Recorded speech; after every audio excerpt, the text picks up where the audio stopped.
Okay, flow here again. I'm up where I was sitting last video. There's so many angles here and so many spots to do a live stream. It's unbelievable. I could come up here the same exact spot probably 20 times and find 10 spots each time of those 20 times. And they'd all be different. There's just so many cool places here. Kind of not overwhelming, but it's really nice. Let's see, I can't remember what framing I had. I can either sit against this wall or I can kind of... Actually, there's a nice chair there. Pretty sure that's in frame, but I was thinking of leaning against that set of rocks there just so I could be in the shade. I don't think I have sunscreen after all, which kind of sucks. I think what happened is I switched backpacks some months ago and put my sunscreen in another bag or something, and so it's not with my normal gear, which sucks. I'm gonna get a massive sunburn today, I'm sure. Oh well. But I'm gonna do another reading here. I'm just gonna keep doing them because I want to do as many as I can today, and I'll just upload them whenever I get the chance. But it's unfortunate I can't live stream, but I'm kind of over it. Like, I'm not over live streaming. I'll still live stream as often as I can with these, but this place is too cool. I don't want to miss the opportunity to do readings here. So, like, there are places in this area that have a signal. I know because I've been here before, but let's see. I think I will sit down there. Let me make sure everything is configured. Okay, then I go like this.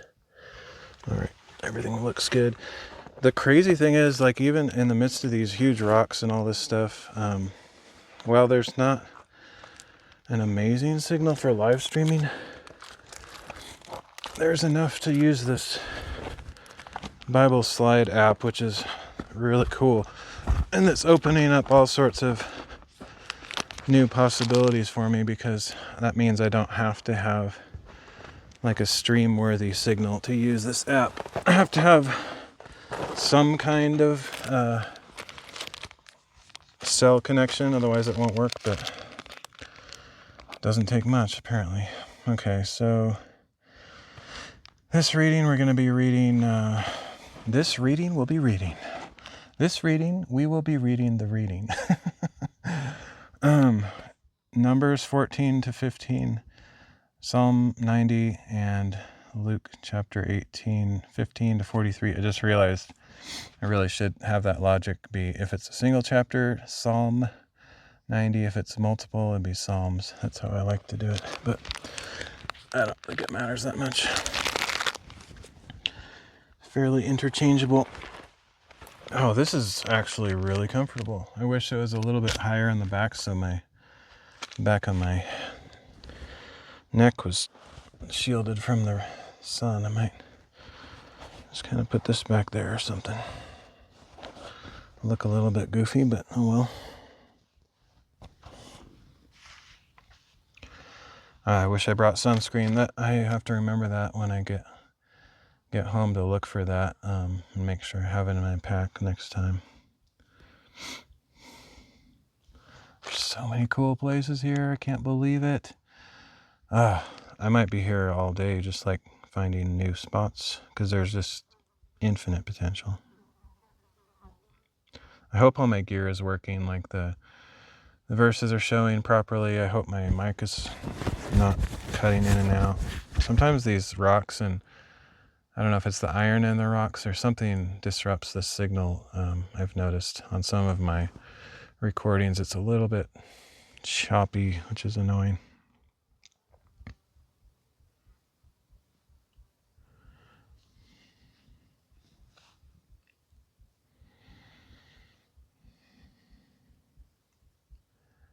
Numbers chapter 14.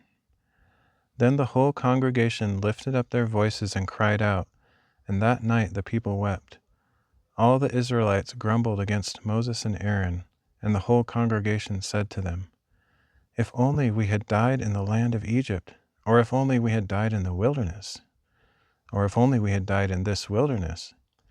Why is the Lord bringing us into this land to fall by the sword? Our wives and children will become plunder." Wait a minute. Is this after one of the battles or something? This seems weird. I feel like I missed something. Let me make sure I didn't skip anything.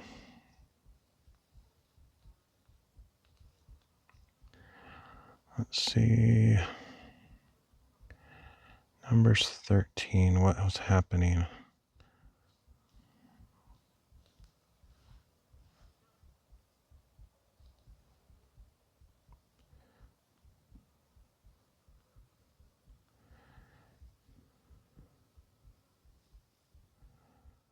Oh, okay.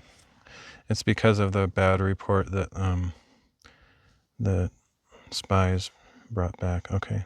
That seemed like a... Unless you're just continuing the reading, I wasn't sure what they were crying out about. Okay.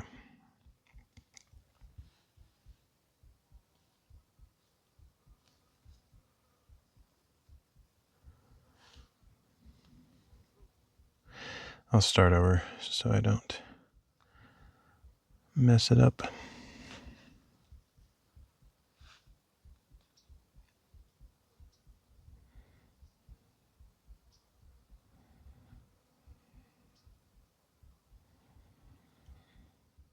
Numbers chapter 14.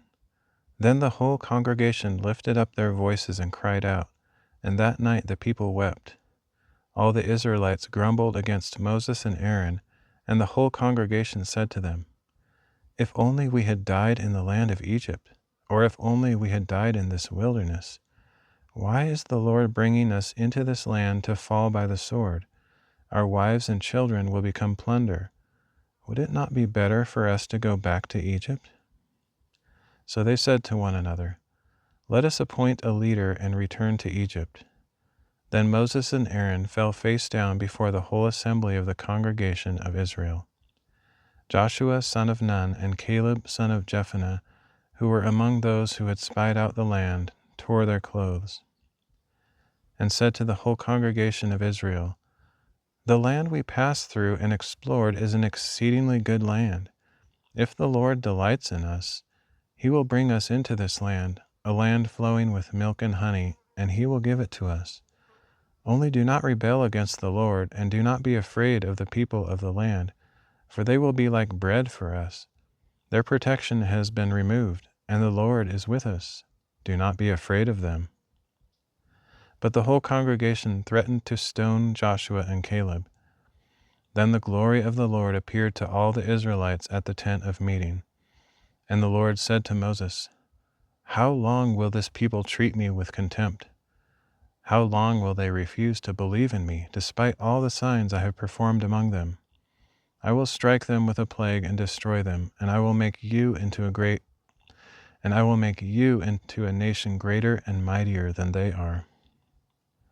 But Moses said to the Lord, "The Egyptians will hear of it, for by your strength you brought this people from among them, and they will tell it to the inhabitants of this land.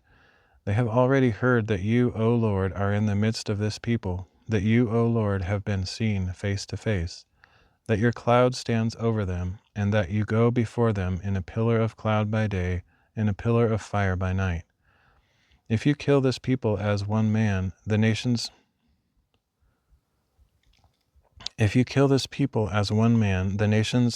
who have heard of your name will say, 'Because the Lord was unable to bring this people into the land He swore to give them, He has slaughtered them in the wilderness.'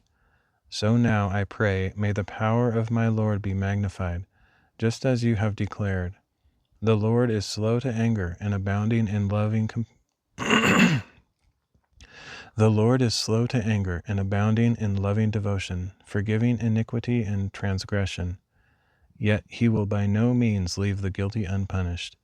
He will visit the iniquity of the fathers upon their children to the third and fourth generation. Pardon, I pray, the iniquity of this people, in keeping with the greatness of your loving devotion, just as you have forgiven them ever since they left Egypt. I have pardoned them as you requested, the Lord replied. I have pardoned them as you requested, the Lord replied. Yet as surely as I live, and as surely as the whole earth is filled with the glory of the Lord, not one of the men who have seen my glory in the signs I performed in Egypt and in the wilderness, yet have tested me and disobeyed me these 10 times, not one will ever see the land that I swore to give their fathers. None of those who have treated me with contempt will see it. But because my servant Caleb has a different spirit and has followed me wholeheartedly, I will bring him into the land he has entered, and his descendants will inherit it. Now since the Amalekites and Canaanites are living in the valleys, turn back tomorrow and head for the wilderness along the route to the Red Sea. Then the Lord said to Moses and Aaron, How long will this wicked congregation grumble against me? I have heard the complaints that the Israelites are making against me. So tell them, As surely as I live, declares the Lord, I will do to you exactly as I heard you say. Your bodies will fall in this wilderness. All who were numbered in the census, everyone 20 years of age or older, because you have grumbled against me. Because you have grumbled against me. Surely none of you will enter the land in which I swore to settle you, except Caleb, son of Jephunneh, and Joshua, son of Nun. But I will bring your children, whom you said would become plunder, into the land you have rejected, and they will enjoy it. As for you, however, your bodies will fall in this wilderness. Your children will be shepherds in the wilderness for 40 years, and they will suffer for your unfaithfulness until the last of your bodies lies in the wilderness. In keeping with the 40 days you spied out the land, you shall bear your guilt 40 years, a year for each day, and you will experience my alienation. I, the Lord, have spoken, and I will surely do these things to this entire wicked generation, to this entire wicked congregation, which has conspired against me. They will meet their end in the wilderness, and there they will die. So the men Moses had sent to spy out the land, who had returned and made the whole congregation grumble against him by bringing out a bad report about the land. Those men who had brought out the bad report about the land were struck down by a plague before the Lord. Of those men who had gone to spy out the land, only Joshua son of Nun and Caleb son of Jephunneh remained alive. And when Moses relayed these words to all the Israelites, the people mourned bitterly. Early the next morning they got up and went up toward the ridge of the hill country. We have indeed sinned, they said, but we will go to the place the Lord has promised. But Moses said, Why are you transgressing the commandment of the Lord? This will not succeed. Do not go up, lest you be struck down by your enemies, because the Lord is not among you. For there the Amalekites and Canaanites will face you, and you will fall by the sword. Because you have turned away from the Lord, he will not be with you. But they dared to go up to the ridge of the hill country, though neither Moses nor the ark of the covenant of the Lord moved from the camp. Then the Amalekites and Canaanites who lived in that part of the hill country came down, attacked them, and routed them all the way to Hormah.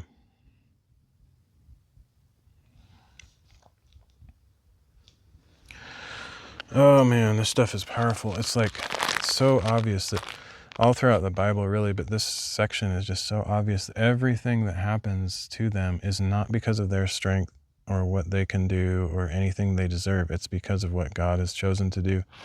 His power, his might, they don't have a chance.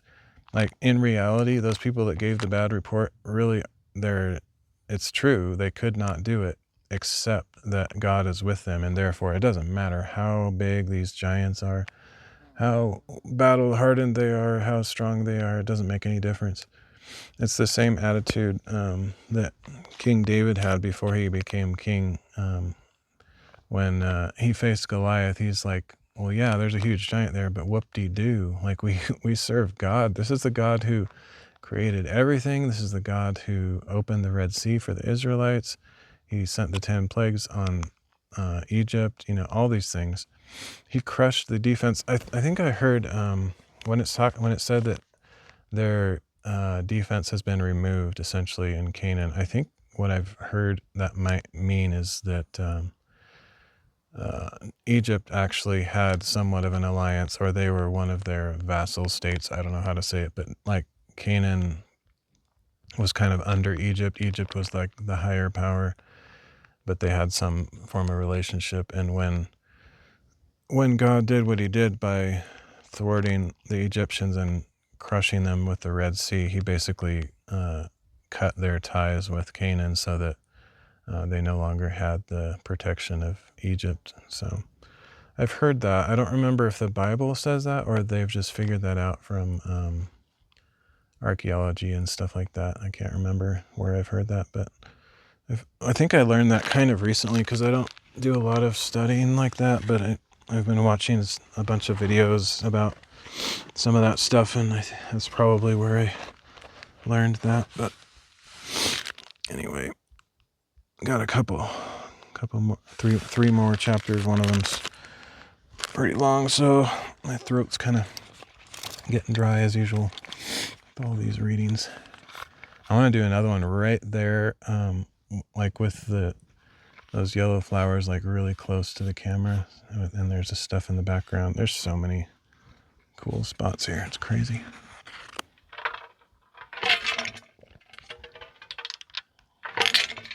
I might actually just stay in this one spot all day. I mean, there's 50 of these, way more than 50, but there's a ton of these random rock spires, and each one has all of these cool angles and features. That's why I said I think I could do like 200 readings here and not run out of material. It's crazy. The only thing is maybe I'll do a few or quite a few today, but I don't want to like just keep doing them over and over like all in a row, because I like to kind of just swap it out, shuffle it around with the variety of views if I can. Anyway, I was sort of hoping to get to some water today, but now I chose to come here instead, so I probably won't do both, but that would kind of shake it up a little bit if I did. I'm not anywhere near a water source, so I can't really plan on that. This is weird that I'm in a place where I can live stream, but I'm choosing all these spots that I can't live stream, but oh well. For most people, it won't be any different, because I think if anybody watches my stuff, it's usually after it's already broadcast. I mean, I might get some lurkers, but I don't usually have people chatting, that's for sure. All right, let's keep going. Numbers chapter 15.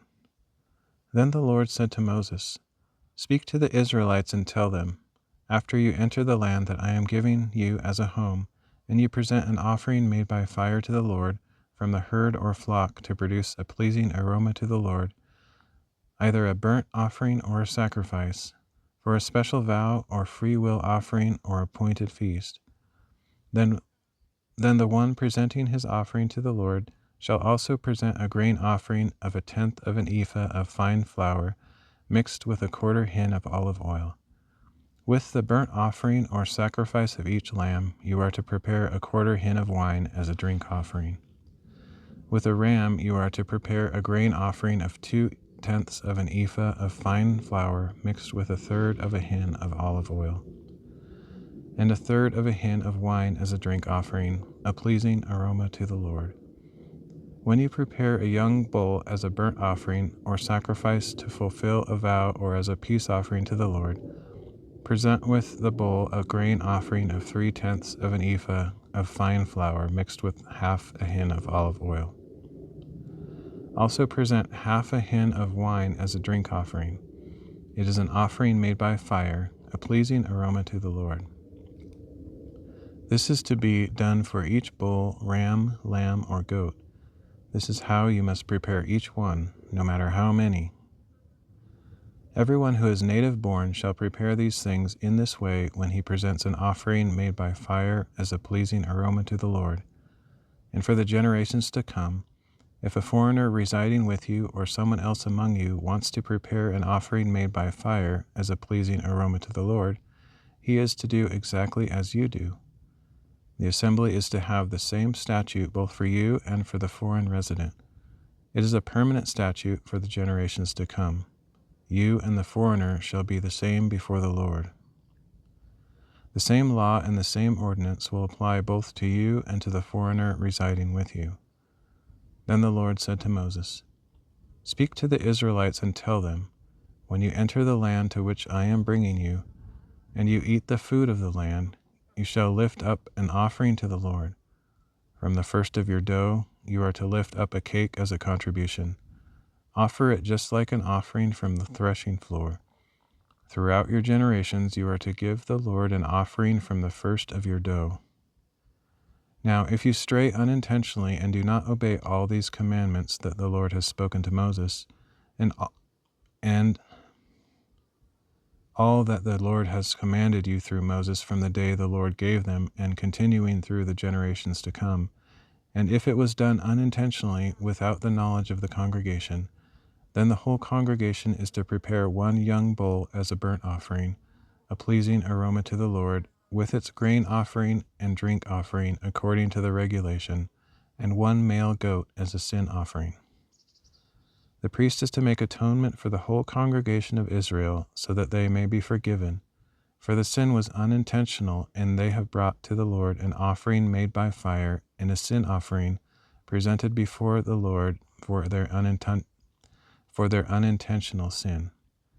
Then the whole congregation of Israel and the foreigners residing among them will be forgiven, since it happened to all the people unintentionally.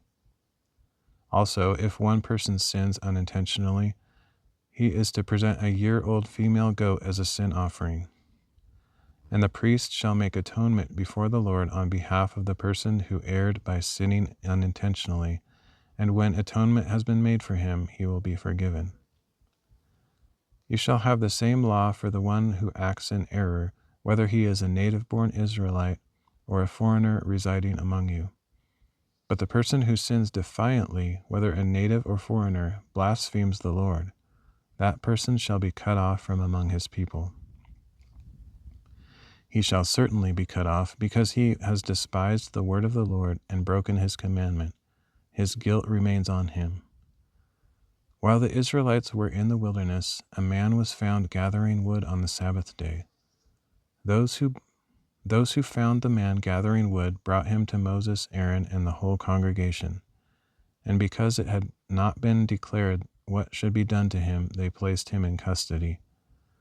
And the Lord said to Moses, "The man must surely be put to death. The whole congregation is to stone him outside the camp." So the whole congregation took the man outside the camp and stoned him to death, as the Lord had commanded Moses. Later the Lord said to Moses, "Speak to the Israelites and tell them that throughout the generations to come they are to make for themselves tassels for the corners of their garments, with a blue cord on each tassel. These will serve as tassels for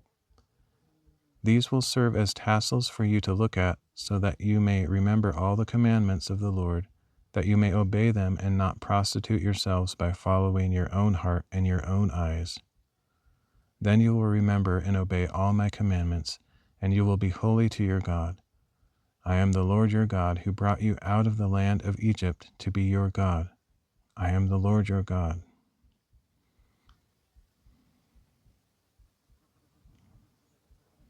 Yeah, it's a powerful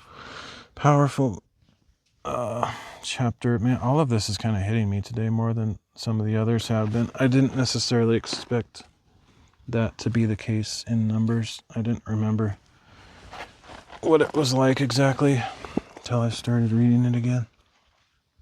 It's really good stuff. I like that one.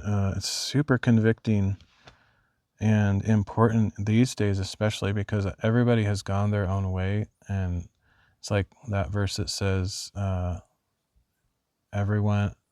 of us like sheep have gone astray, each to his own way. I can't remember the rest of the verse, but that verse, it kind of reminds me of that.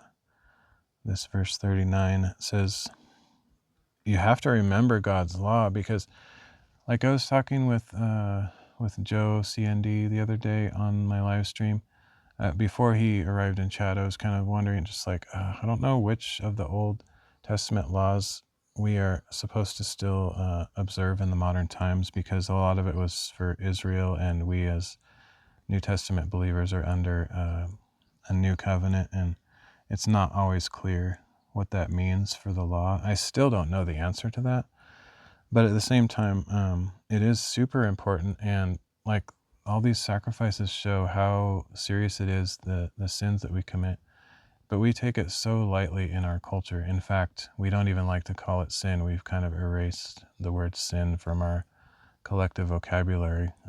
Some churches still use it, but generally people don't think of the things they do wrong as being wrong anymore.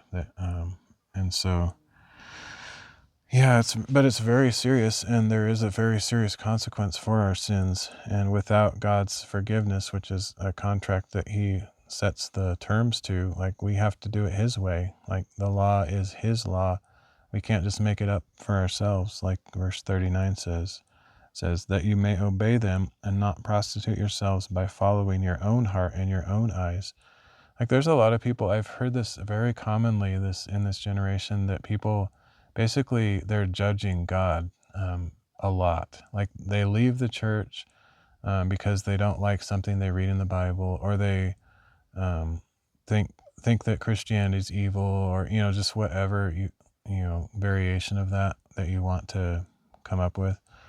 And so basically they're putting themselves in a higher position than God, and saying that their opinion matters more than the God of the universe, who created all things and all people. And in many cases, they think they're more compassionate than God. And like, oh, I would never do that. Why is God so mean? Or why does he do this or that? But yeah, this verse kind of brings that to our attention long before any of us were born. It predicts, how each of us is prone to that. And we really just have to submit to God's authority and humble ourselves, because he is God. How many times has he said, I am the Lord your God? Like, he is, I am. And we just, like, so flippantly and easily in our own minds think that we have outwitted God, or we think we have it figured out. But we will face him someday, and all will be revealed, and we will regret, like, just that whole parable of the rich man and Lazarus. Like, when we have that realization after we die, what we have to face, either heaven or hell, like reward or eternal punishment. All we had to do is trust in Jesus Christ in this life. It's not that hard to do, friends. It really isn't. And you may not choose to believe that, but you're really putting yourself in a bad situation when all things are finished, and I do not recommend it. And that's why, that's one of the reasons I want to share all this stuff, is because I care about each person. I don't want anyone to see that fate. And God doesn't either. He's giving you a chance. Like, I think he puts people in our lives, like myself included, if I'm going astray, or before I knew Christ or whatever, like, people prayed for me, or they tried to share the good news of Jesus with me, and I want to do the same. So you might not like it, you might think it's ridiculous, you don't believe it, whatever, but I still care about you, and I'm praying that somebody that watches these live streams would, or these videos, whatever they end up being, would be convicted, and God would reveal, himself in a way that transforms their doubts and their disbelief. And, they somehow are transformed from darkness to light, and they'll know what that means, and they'll be thankful, because only with God is it possible, and through Jesus Christ and his sacrifice. We can't do it on our own. We can't please God on our own. The only way is these sacrifices that point to Christ, who paid the price once for all. Talks about that in Hebrews and other places. But anyway, that's what I'm talking about. All right. That's a good chapter, though. There's a lot of good stuff in there.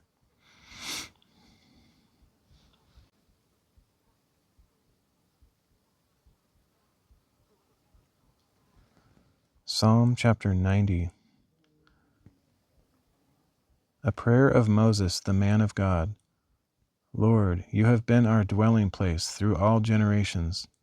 Before the mountains were born, or you brought forth the earth and the world, from everlasting to everlasting, you are God. You return man to dust, saying, Return, O sons of mortals. For in your sight 1,000 years are but a day that passes, or a watch of the night. You whisk them away in their sleep. They are like the new grass of the morning. In the morning it springs up new, but by evening it fades and withers. For we are consumed by your anger and terrified by your wrath. You have set our iniquities before you, our secret sins in the light of your presence. For all our days decline in your fury. We finish our years with a sigh. The length of our days is 70 years, or 80 if we are strong. Yet their pride is but labor and sorrow, for they quickly pass and we fly away. Who knows the power of your anger? Your wrath matches the fear you are due. So teach us to number our days, that we may present a heart of wisdom. Return, O Lord, how long will it be? Have compassion on your servants. Satisfy us in the morning with your loving devotion, that we may sing for joy and be glad all our days. Make us glad for as many days as you have afflicted us, for as many years as we have seen evil. May your work be shown to your servants, and your splendor to their children. May the favor of the Lord our God rest upon us. Establish for us the work of our hands. Yes, establish the work of our hands.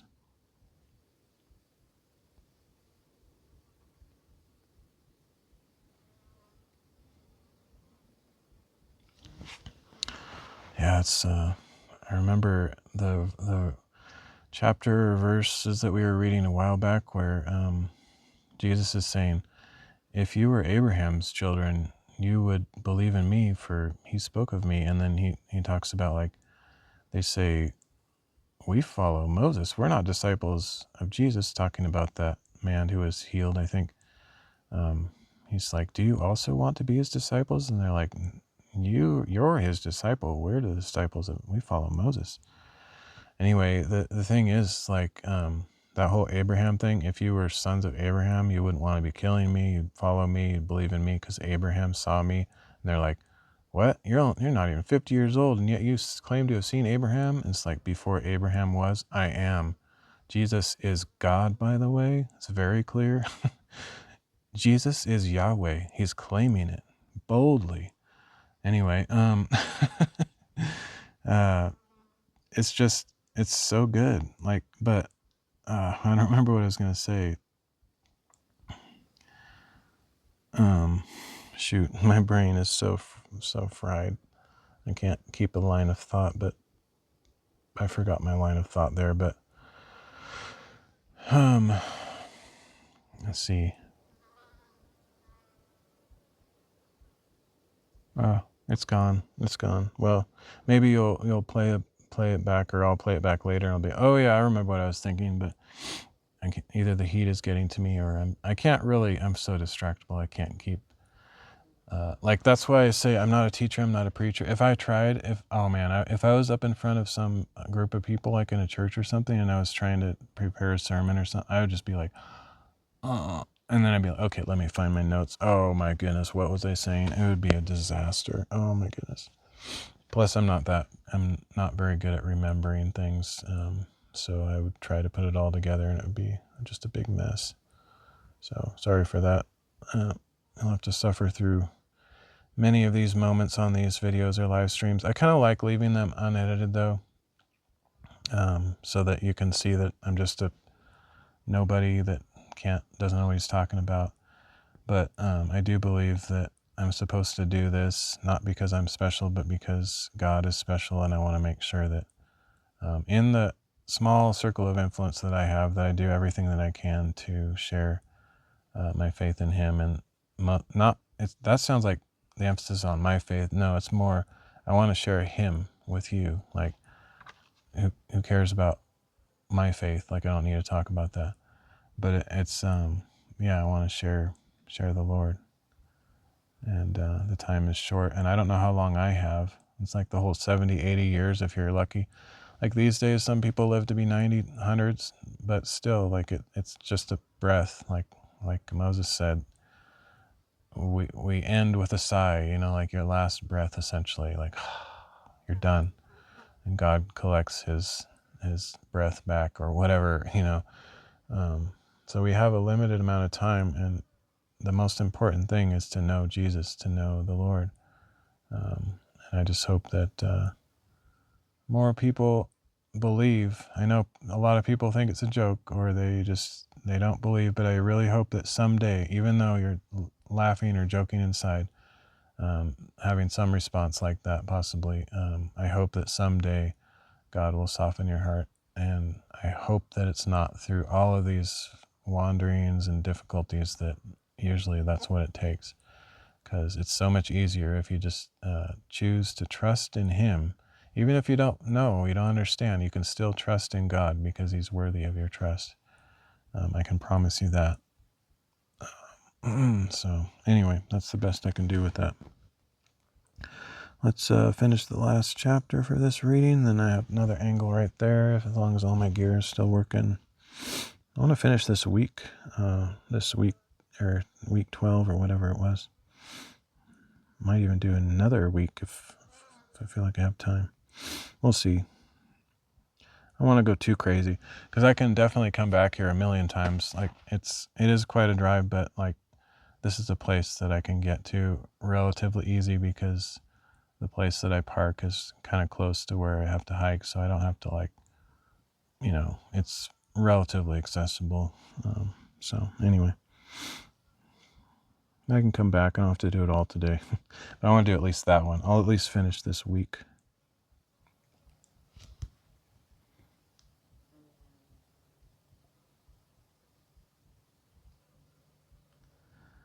Luke chapter 18, starting in verse 15. Now people were even bringing their babies to Jesus for him to place his hands on them. And when the disciples saw this, they rebuked those who brought them. But Jesus called the children to him and said, Let the little children come to me, and do not hinder them, for the kingdom of God belongs to such as these. Truly I tell you, anyone who does not receive the kingdom of God like a little child will never enter it. Then a certain ruler asked him, Good teacher, what must I do to inherit eternal life? Why do you call me good? Jesus replied. No one is good except God alone. You know the commandments. Do not commit adultery. Do not murder.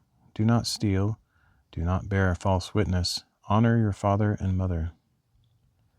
All these I have kept from my youth, he said.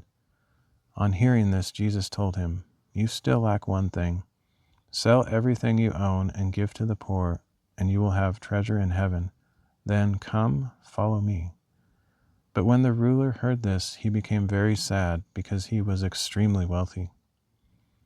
Seeing the man's sadness, Jesus said, How hard it is for the rich to enter the kingdom of God. Indeed, it is easier for a camel to pass through the eye of a needle than for a rich man to enter the kingdom of God. Those who heard this asked, Who then can be saved? But Jesus said, What is impossible with man is possible with God. Look, said Peter, we have left all we had to follow you. Truly I tell you, Jesus replied, no one who has left home or wife or brothers or parents or children for the sake of the kingdom of God will fail to receive many times more in this age, and in the age to come, eternal life. Then Jesus took the 12 aside and said to them, Look, we are going up to Jerusalem, and everything the prophets have written about the Son of Man will be fulfilled. He will be delivered over to the Gentiles, and he will be mocked and insulted and spit upon. They will flog him and kill him, and on the third day he will rise again. But the disciples did not understand any of these things. The meaning was hidden from them, and they did not comprehend what he was saying. As Jesus drew near to Jericho, a blind man was sitting beside the road begging. When he heard the crowd going by, he asked what was happening. Jesus of Nazareth is passing by, they told him. So he called out, Jesus, Son of David, have mercy on me. Those who led the way admonished him to be silent, but he cried out all the louder, Son of David, have mercy on me. Jesus stopped and directed that the man be brought to him. When he had been brought near, Jesus asked him, What do you want me to do for you? Lord, he said, let me see again. Receive your sight, Jesus replied. Your faith has healed you. Immediately he received his sight and followed Jesus, glorifying God. And all the people who saw this gave praise to God.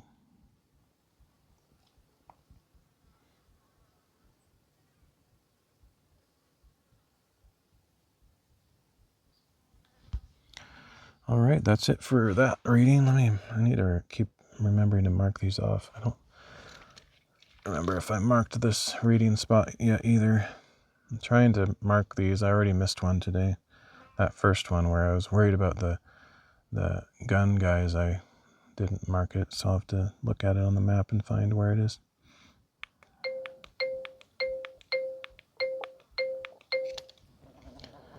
Okay, so we finished this one. I like that Psalms 90 though. I like the fact that there's actually a psalm that was written by Moses. It's super cool. And it's super poetic too. He's like a really good writer. I don't know if it's hard to know if he was actually bad at speaking. Like he said, he might have just lacked confidence, or he might have been kind of like me, just not good at talking, like truly not good at it or whatever. But like, he definitely had a good style of writing. I mean, most scholars think that he wrote the first 5 books of the Bible: Genesis, Exodus, Leviticus, Numbers, Deuteronomy, what we've been reading for the last 13 weeks or 12, 11 weeks, whatever. Well, it's actually only been 4 weeks, but I've read all of those weeks I've read 12 weeks, 11 weeks, I don't know. I actually think it would be really cool if I could maintain this pace, because if I do, I'll finish like in 4 months or something instead of the year, but I don't think that's going to happen. I'm just trying to get ahead, and then maybe I'll get behind or something. But anyway, I like that Psalm 90 is written by Moses, and you get to see what kind of, like a psalm is kind of like a song, like a famous person or a songwriter writes a song and it has a story that like kind of shows off that person's life or thoughts. And so you get an inner vision or picture of what, that person experienced or what their heart and soul is like or whatever. And so the Psalm 90 is kind of that thing. And we get to hear Moses' heart quite a few times throughout the 5 books, the first 5 books. Like when he talks about not being confident, that he's, doesn't feel like he can do this stuff. He needs God's help. And like, why did you make me do this? But he's very humble and he's willing to do it, even in spite of all the pressure of these like 2 million people that are just constantly, they wanted to stone Moses basically. So it was massively stressful. And of course, he felt some of the same things that they did, even though he had better faith and belief in God's abilities to provide in spite of all the challenges. I'm sure he felt some of the same difficulties, like being out in the sun all the time and just wandering around and experiencing, all that stuff, same as everybody else. So, all right, so I think actually, I'm not going to end this. I think I'm just going to walk the camera over here as long as everything is still working, because there's another angle right there that I think would be cool. There's no use starting it all over again when I can just move it. Whoa, okay, that was crazy. This part here is actually thick stuff, so it has traction. That part right there is like a flat slide with just a little bit of gravel on it, which is one of the worst things to be hiking on. I didn't notice it until I was nearly sliding. Okay, and Before I do the next reading, I'm going to take a little break, but I'll keep the stream or recording going probably. But I want to eat a snack. Oh, this stuff right here is more of that slippery stuff. And my leg kind of went to sleep from sitting on these rocks. Oh, I hate that feeling. Sort of want to let these big loose rocks right here just slide away so they're not in my way, but I'll just try to get around them. Alright, I'm going to try to just get this into the new spot that I like, and then I'll move my gear around.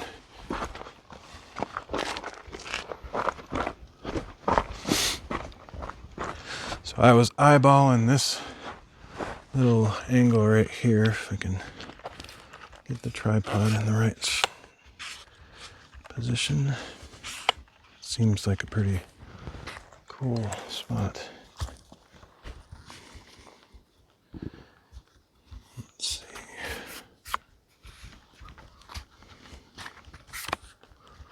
Sort of want to have the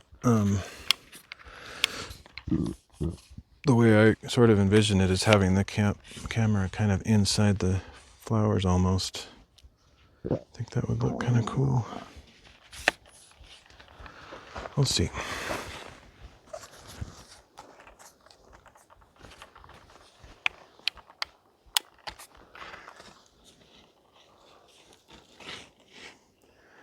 Can't have it down too low though.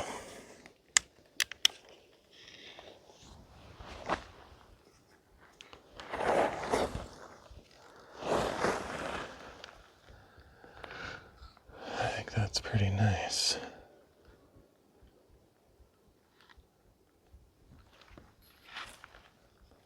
I don't know if you'll be able to see me behind there, but it's not exactly important that you see me. I can raise this one a little bit.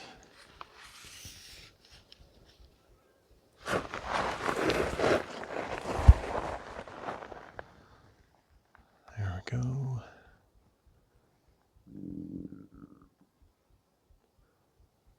I always need to try, not necessarily follow the rule of thirds, but I need to try to get wherever I'm sitting not to be directly in the middle, because I need it to make sense to have one side or the other be where I put the lyrics on the screen. So I'm always trying to look for a shot like that,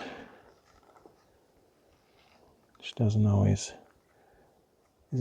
easy to find. I don't know, I have fun, I sort of renewing a little bit of my photography interest a little bit on these streams, because it's fun to set up the shots so they look cool. No, it's not that important, but I want these to look nice. That's half of the reason why I'm doing the outdoor Bible readings, is because it's just cool to look at. If I was just sitting at home, it's not nearly as interesting like I did last year, but anyway, it's certainly not necessary. Don't need to go out in nature just to read the Bible, but I like it. Okay, I'm just gonna leave that there, and I should check to make sure it's still working. I think so. I don't really know until I get home whether these recordings are actually working, but I think it's pretty cool in a way. Basically I'm using IRL Pro like I normally do for live streaming, and unfortunately you can't just as far as I know just record locally. You have to, it's kind of like in OBS where you have it's not like OBS where you have a start recording and start stream button. There's just one button in IRL Pro, and it's the stream. But even if your signal is garbage, I think when you press that start stream button, as long as you're, my trick, here's all my secrets. My trick is to send it to a destination that's not actually doing anything. So I'm sending it to a restream. I have a Restream account, but I don't have any outputs set for my Restream account. So it's basically just being broadcast to Restream, but nobody's going to be looking at it, probably. Oh, wow, that could have slid very far and gotten destroyed, but thankfully it didn't. So yeah.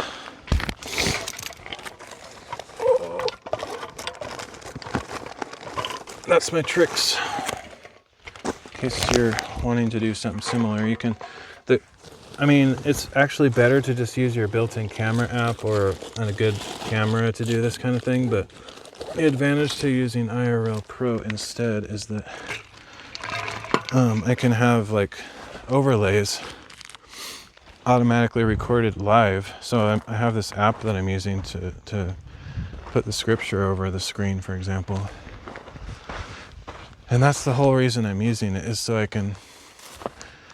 don't have to do any post editing on this. I don't have to like go into some video editor and put the verses on screen and take the time to watch the whole video and synchronize everything. I just do it on the phone live, and no real editing later. Just the only editing I do is chopping parts out that I don't want for some reason, which I'm being pretty liberal or whatever with that. I don't know what the word is, but I'm basically not editing it. The only editing I do is for the WordHike channel, where I chop the chapters into individual videos. Okay, we got 2 more readings. I said I was going to take a break, and I guess I will. I don't want to sit over here too long. I was going to sit over there, but since I pointed the camera this way, I just decided to come over here. Yeah, it's nicer over there because there's a little bit of shade behind those rocks. But the sun is almost at its highest point, or to the point where there's no shade anywhere, basically.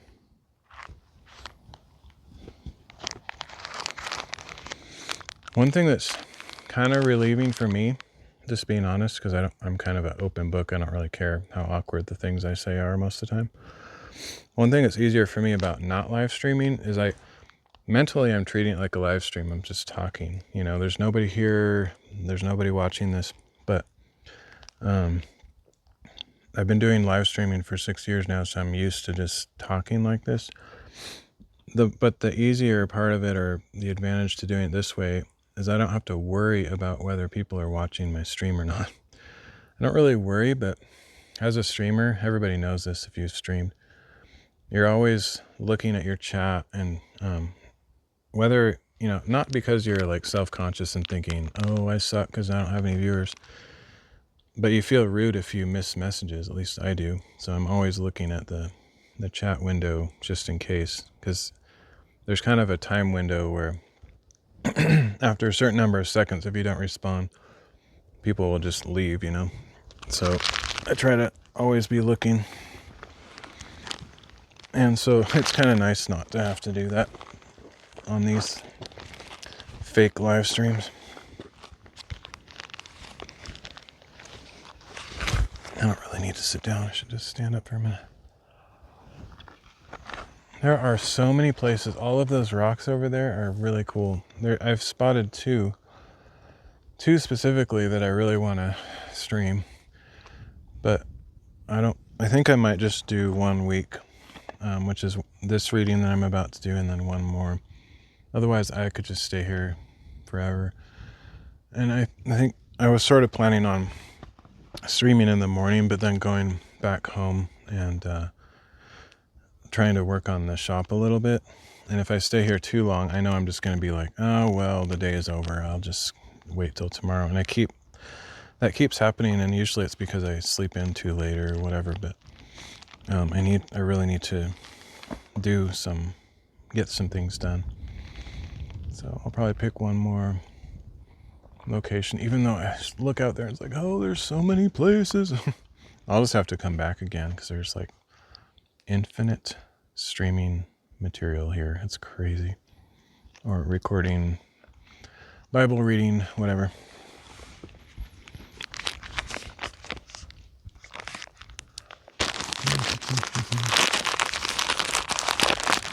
Sorry for the mouth noises, by the way. Some people don't care about that, but I was raised and trained not to like make a bunch of chewing noises or chew with your mouth closed and all that stuff, so I'm actually very conscious of that, more than most. So I'm aware that you can probably hear little chewy noises.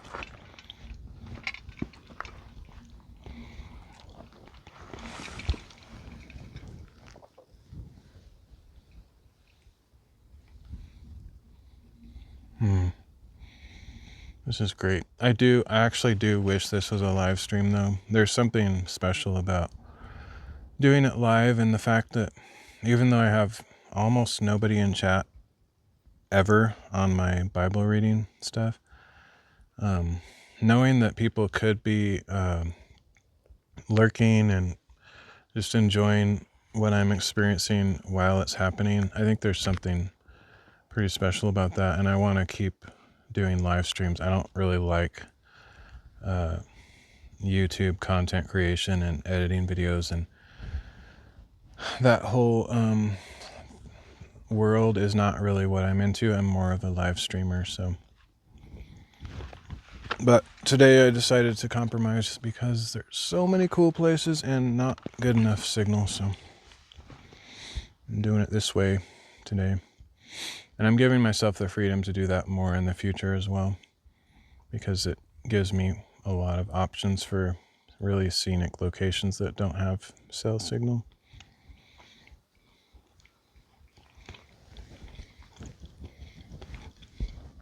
It's just kind of weird because they're two different things. This isn't the live stream, but I'm kind of talking as if it is. It's weird.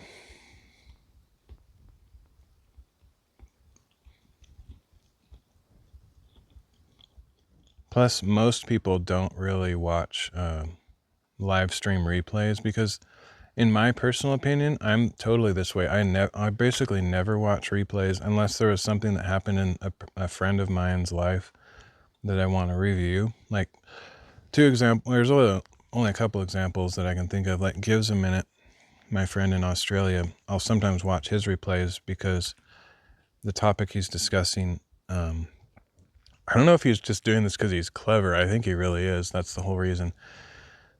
So it feels like he just doesn't like to repeat himself, because like you'll go into a stream later in the stream and you'll ask him about something he talked about earlier in the stream that you weren't there to see, and he'll say, oh, just watch the replay.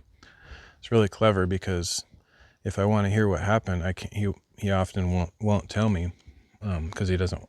Partially because he probably doesn't want to repeat the same thing over and over again. But also, it's actually pretty clever because and then he gets people to watch his replays. And I do that when that happens. So, sometimes anyway. But normally I can't stand watching replays because I want to interact with the person that I like or whatever. And when you're watching a replay, there's nothing interactive about it. Like, you guys can't type in chat and I see it and, respond. And of course, that doesn't happen much anyway.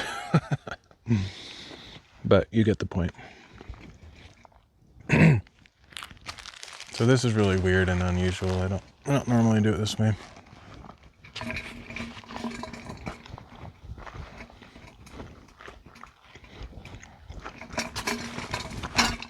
All right, I didn't really test this, so let me make sure this is on the right side. I mean, even looking that way, like pretty much like at 30-degree increments in every position.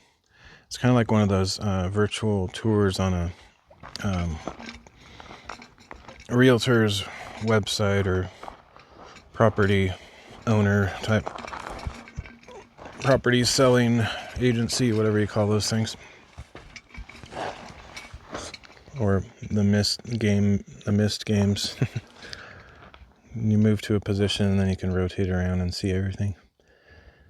All right, let me get this set up. I honestly can't imagine anybody watching this. It's ridiculous. It's ridiculous for me to upload this, but I'm doing it for continuity and consistency. I've done it for all my other readings. So I just feel like I should upload it.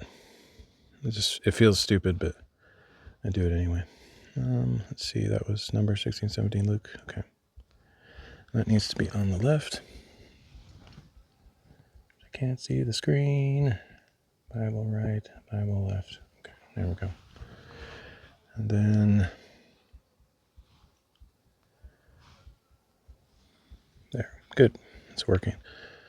I haven't done a speed test in this area, really. I think there's like more bars here than there was in the first place I streamed, but I doubt it's good enough to live stream, because like on my phone I'm looking at right now, it's kind of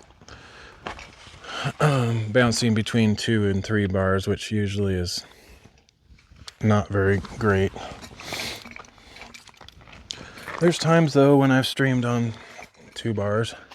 I don't know if I've ever streamed on 1 bar though. That's really bad.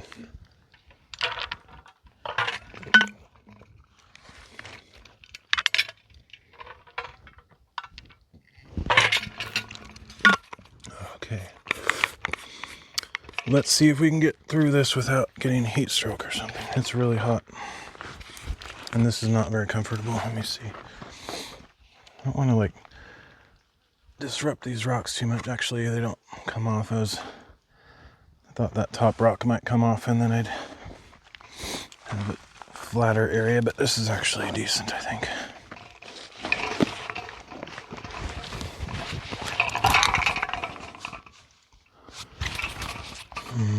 Oh, and while I'm thinking about it, let's do I don't think I marked this spot yet. Maybe I did.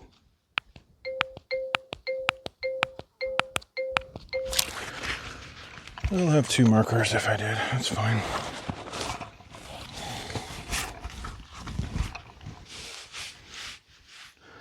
All right, so we're going to read Numbers 16 to 17 and Luke 19, 1 to 27.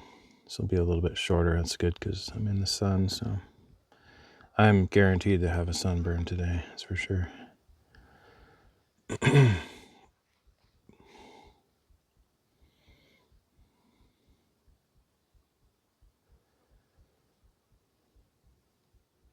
Numbers chapter 16.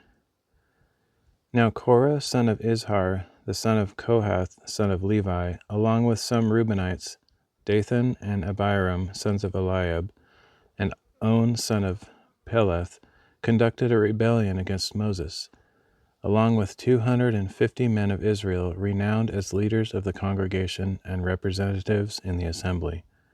They came together against Moses and Aaron and told them, "You have taken too much upon yourselves, for everyone in the entire congregation is holy, and the Lord is in their midst. Why then do you exalt yourselves above the assembly of the Lord?" When Moses heard this, he fell face down.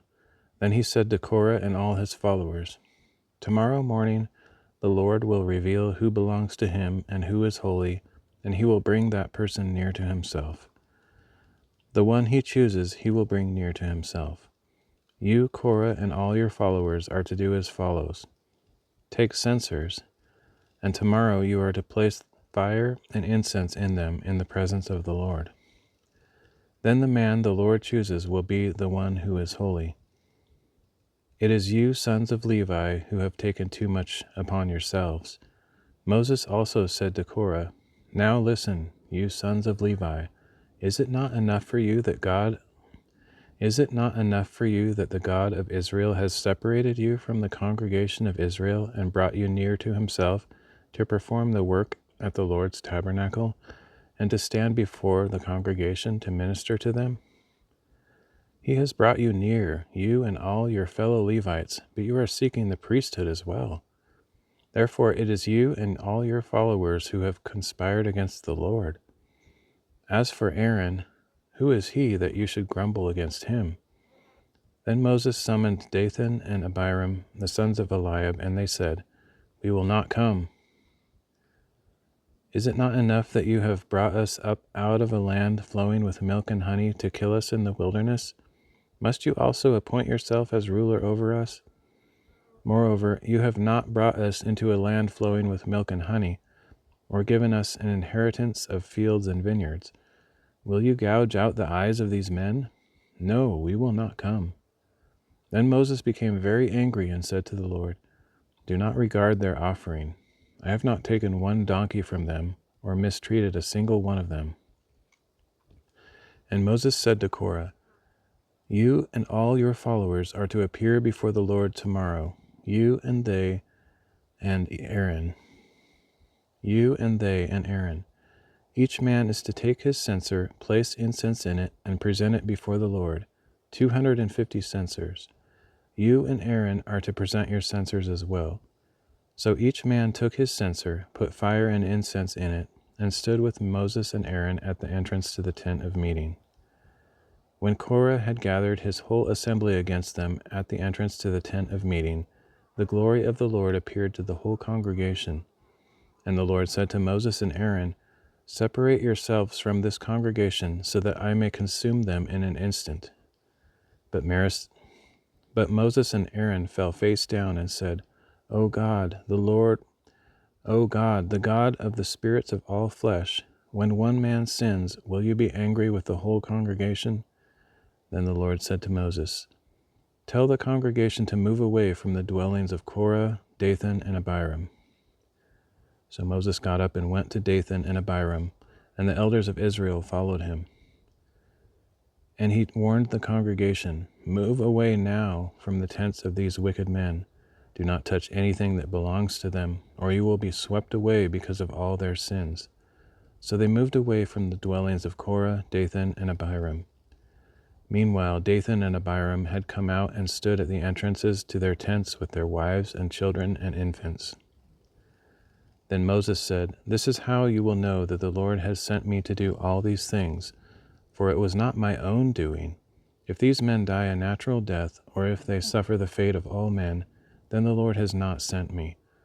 But if the Lord brings about something unprecedented, and the earth opens its mouth and swallows them and all that belongs to them, so that they go down alive into Sheol, then you will know that these men have treated the Lord with contempt."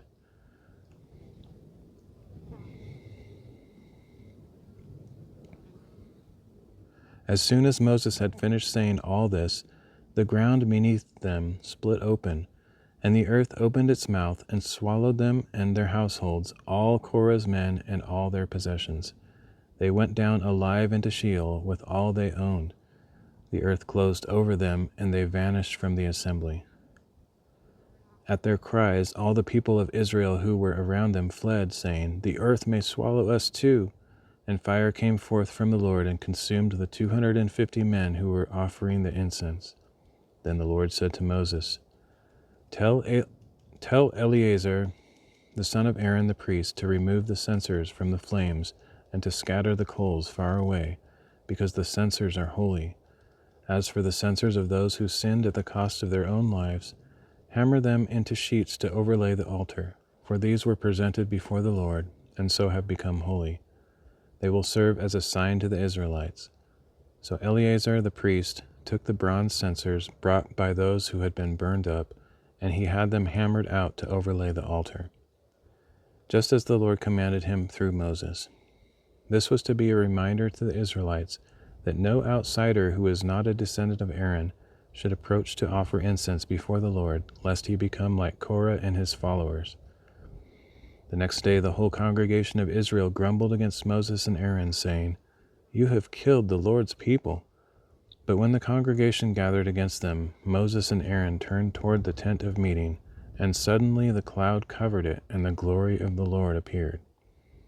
Then Moses and Aaron went to the front of the tent of meeting, and the Lord said to Moses, "Get away from this congregation, so that I may consume them in an instant." And Moses and Aaron fell face down. Moses said to Aaron, "Take your censer, place fire from the altar in it, and add incense. Go quickly to the congregation and make atonement for them, because wrath has come out from the Lord, the plague has begun." So Aaron took the censer as Moses had ordered and ran into the midst of the assembly. And seeing that the plague had begun among the people, he offered the incense and made atonement for the people. He stood between the living and the dead, and the plague was halted. But those who died from the plague numbered 14,700, in addition to those who had died on account of Korah. Then Aaron returned to Moses at the entrance to the tent of meeting, since the plague had been halted.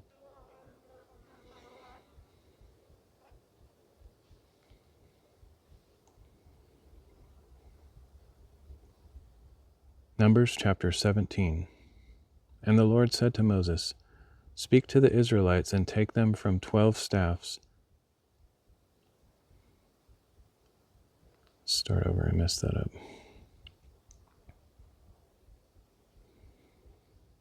Numbers chapter 17. And the Lord said to Moses, "Speak to the Israelites and take from them 12 staffs, one from the leader of each tribe.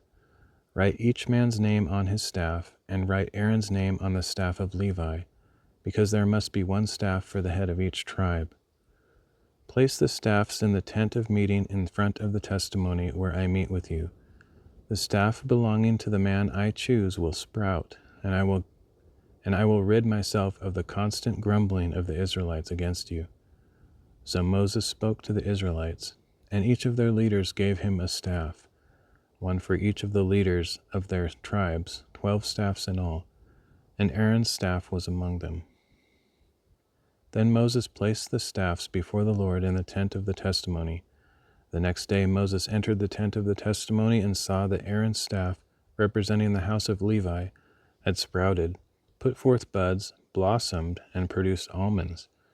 Then Moses brought out all the staffs from the Lord's presence to all the Israelites. They saw them, and each man took his own staff. The Lord said to Moses, "Put Aaron's staff back in front of the testimony to be kept as a sign for the rebellious, so that you may put an end to their grumbling against me, lest they die." So Moses did as the Lord had commanded him. Then the Israelites declared to Moses, "Look, we are perishing. We are lost. We are all lost. Anyone who comes near the tabernacle of the Lord will die. Are we all going to perish?"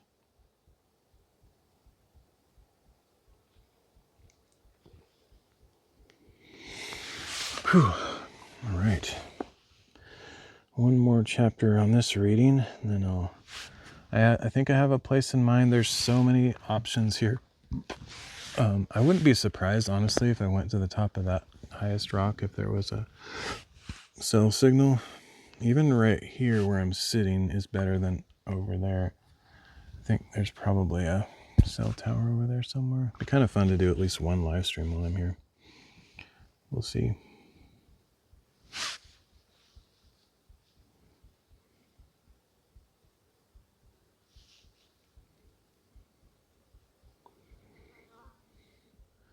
Luke chapter 19.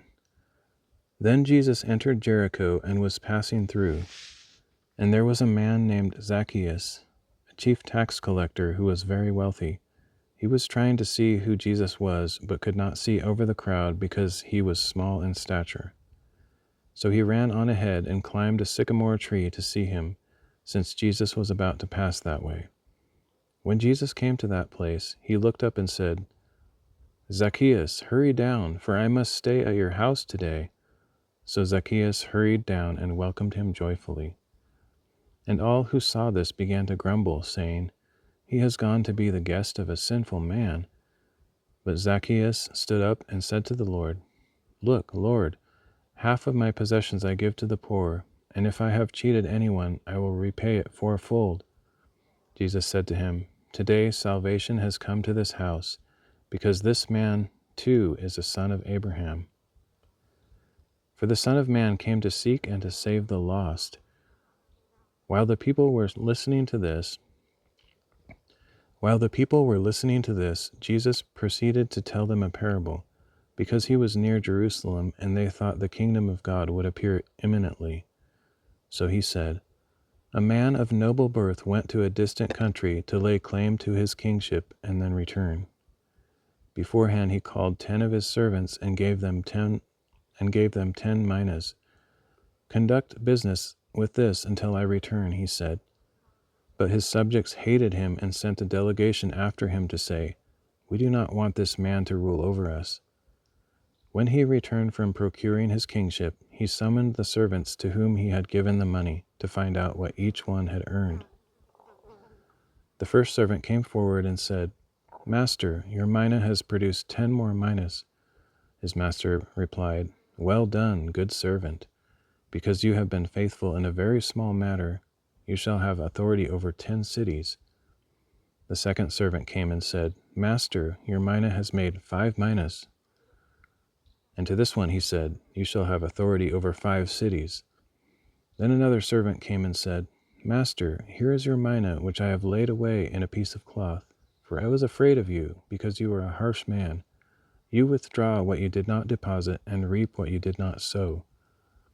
His master replied, You wicked servant, I will judge you by your own words.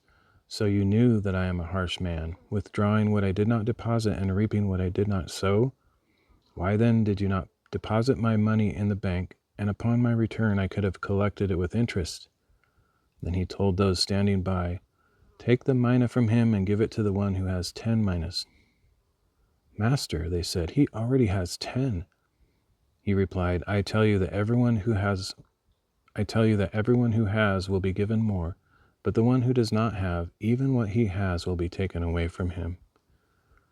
And these enemies of mine who were unwilling for me to rule over them, bring them here and slay them in front of me.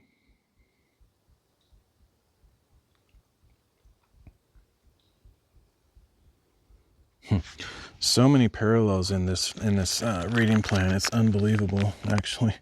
I don't know if the author arranged that or if it's just kind of inspired, but it's really good. It's just like the whole Moses story with people trying to overthrow God's authority and Moses' humility and worthiness as a leader, and then that parable with the guys trying to exert their authority over the master. We don't want this guy as our king or whatever. It's like, I'm the king. You don't have a choice, And yeah, just like those who challenged Moses in the Old Testament, they were actually challenging God, because God is the one who gave the priesthood to Aaron and his descendants. It's not something that he chose for himself, like, I'm so good.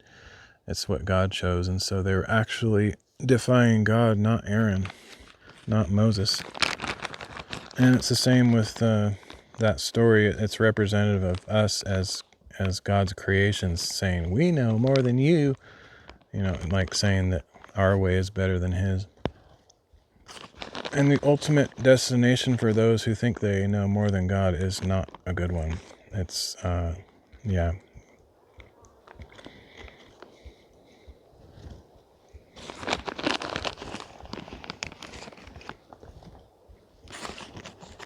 It's literally a direct reflection of what we just read. And I don't say that with pride and like, yay. It's more like, in other words, get it right while you still have a chance, Humble yourself before the Lord and he will exalt you. I mean, just look at Moses. He was the most humble person on the earth. And yet God raised him up. And same with Jesus. It talks about that in Philippians 2, I think.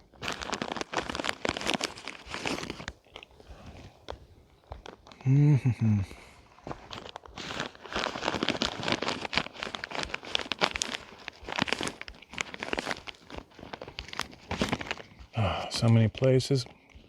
Such a cool location. All right. I'll end this video. I could carry it over to where I'm going to go, but I'll just end it. Otherwise, this will be a super, super long video. It's already long enough, so. All right. Thanks for joining me. I'll do at least one more video on my way out because I want to finish this week's reading, so we'll catch you later.